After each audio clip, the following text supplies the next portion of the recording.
Like کریں، subscribe کریں، bell icon کو دبائیں تاکہ ہماری ویڈیو سب سے پہلے آپ کے پاس پہنچ سکے۔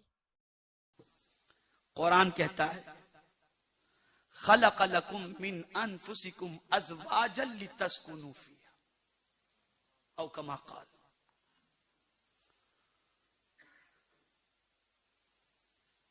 لتسکنوا فیہا کیا مطلب؟ وہی ہے جس نے تمہارے لیے، تمہیں میں سے تمہارے لیے جوڑا بنایا، یعنی تمہارے لیے بیوی بنائی۔ اللہ عز و جل نے تمہارا جوڑ تمہاری بیوی کی حیثیت سے کسی کا انتخاب فرمایا، تمہیں میں سے جوڑ بنایا اس نے۔ تو اب کیا کرو؟ اللہ عز و جل ارشاد فرماتا ہے اس میں اللہ نے تمہارے لیے سکون رکھا ہے۔ هو الذی خلق لکم من انفسکم ازواجا لتسکنوا الیہا وجعل بینکم مودۃ ورحمہ۔ اللہ اکبر،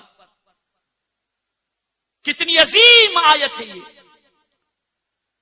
کہ جو تمہاری شریک حیات ہے، جو تمہاری بیوی ہے، اللہ فرماتا ہے کہ اللہ نے اس میں تمہارے لیے سکون رکھا ہے۔ آج سچویشن یہ ہے کہ اگر دو بچے کی ماں بیوی بن گئی تو آدمی سکون کے لیے کسی اور دروازے پر دستک دیتا نظر آتا ہے اور سمجھتا ہے میری تسکین کا سامان اب یہ نہیں کوئی اور ہے۔ یاد رکھو، اس طریقے سے کہیں اور سکون تلاش کرنے کے لیے تم گئے تو سکون تو کیا ملے گا، تمہاری دنیا بھی تباہ ہو جائے گی اور تمہاری آخرت بھی برباد ہو جائے گی۔ اللہ نے تمہاری بیوی میں تمہارے لیے سکون رکھا ہے، اور یہی وجہ ہے اگر یہ بات کہوں تو سوسائٹی کا کوئی فرد اس کے بارے میں انکار نہیں کر سکتا، شوہر مر جائے، توجہ چاہوں گا، شوہر مر جائے تو بیوی کی زندگی تو کسی نہ کسی طریقے سے بچوں کے سہارے آرام سے گزر جاتی ہے، لیکن بیوی کے مرنے کے بعد شوہر کی زندگی کہیں بھی دیکھ لو آرام سے گزرتی ہوئی نظر نہیں آتی۔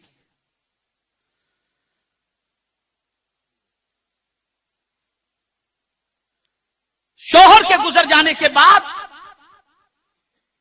بیوی کو بچے رکھ لیں گے ماں سمجھ کر، خدمت سمجھ کر، دعائیں لینے کے اعتبار سے، لیکن بیوی کا انتقال ہو جائے تو باپ کی فکر کسی کو نہیں رہتی، آئے تو کیا، کھائے تو کیا، پیے تو کیا۔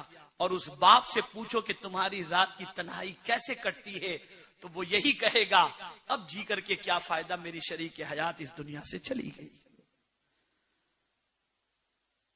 تو ظاہر سی بات ہے جیسے شوہر بیوی شوہر کے لیے سکون کا ذریعہ ہے تو شوہر بھی تو بیوی کے لیے سکون کا ذریعہ ہونا چاہیے۔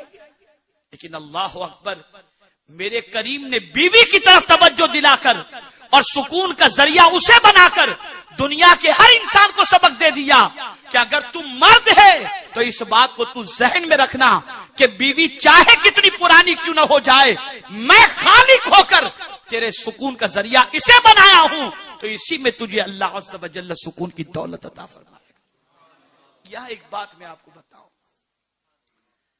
ایک بزرگ اپنی بیوی سے ارشاد فرماتے ہیں تو بھی جنتی اور میں بھی جنتی ہوں۔ اب بیوی بڑی گوری چٹی، بڑی خوبصورت، اور شوہر اس کا سانولا رنگ، نہ پرکشش نہ کھلا ہوا رنگ۔ ایسے آپ جوڑے دنیا میں دیکھتے ہوں گے کہ کبھی بیوی کالی ہوتی ہے، شوہر گورا ہوتا ہے، شوہر کالا ہوتا ہے تو بیوی گوری ہوتی ہے۔ تو بیوی بھی سمجھدار تھی، اس نے اپنے شوہر سے کہا کہ اتنے کانفیڈنس کے ساتھ آپ کہہ رہے ہیں کہ میں بھی جنتی ہوں اور آپ بھی جنتی، وجہ کیا ہے؟ ارشاد فرماتے، وہ بزرگ تھے، بیوی بھی بڑی پرہیزگار تھی، کہا دیکھو میرے کالے رنگ کو دیکھ کر کے تم یہ سوچتی ہوگی کہ میرے نصیب میں یہ کہاں، لیکن پھر بھی تم اس فیصلے سے راضی ہو کہ اللہ نے تمہاری قسمت میں مجھے لکھ دیا تھا، تو تم مجھے پا کر کے صبر کر رہی ہو، اور صبر کرنے والے کا بدلہ جنت ہے، تو اس صبر پر اللہ تمہیں جنت عطا فرمائے گا۔ اور میں یہ سوچتا ہوں کہ میرے جیسے کالے کو تمہارے جیسی خوبصورت بیوی ملی، تو تمہیں پا کر کے میں اللہ کا شکر ادا کرتا ہوں، تو شکر پر بھی اللہ مجھے جنت عطا فرمائے گا۔ کتنی اچھی سوچ تھی، کتنی اچھی مینٹلٹی تھی، کتنی اچھی فکر تھی۔ اے رسول اعظم صلی اللہ علیہ وسلم کے دیوانوں، جس میں اللہ عز و جل نے سکون رکھا ہے، یقیناً اسی کے ذریعے تمہیں تسکین مل سکتی ہے، اور اسی کے ذریعے تم سکون کی دولت حاصل کر سکتے ہو۔ وہ لوگ جو ادھر ادھر منہ مارتے ہیں سکون کے لیے، مرد ہو یا عورت، انہیں یہ بات ذہن میں رکھ لینی چاہیے کہ وہ اپنے لیے جہنم کا انتظام کرتے ہیں۔ زندگی میں کیا کبھی انہیں سکون کی دولت مل نہیں سکتی، بد کرداریوں کی بنیاد پر ان کی دنیا بھی تباہ ہو جائے گی اور ان کی آخرت بھی برباد ہو جائے گی۔ بہت سارے لوگ کماتے ہیں اور کما کر لڑکیوں پر پیسے اڑاتے ہیں، آوارگی میں پیسے اڑاتے ہیں، بد کرداری میں پیسے اڑاتے ہیں، شراب میں پیسے اڑاتے ہیں، اور تصور کرتے ہیں کہ اس ذریعے ہم سکون حاصل کر لیں۔ خدا کی قسم، جسے رب نے سکون کا ذریعہ بنایا ہے اسی میں تمہیں سکون ملے گا۔ یہ ہو ہی نہیں سکتا کہ تم کانٹے کا بیج بو اور گلاب کی امید رکھو، یہ ہو ہی نہیں سکتا۔ ہماری ویڈیو کو لائک شیئر ضرور کریے۔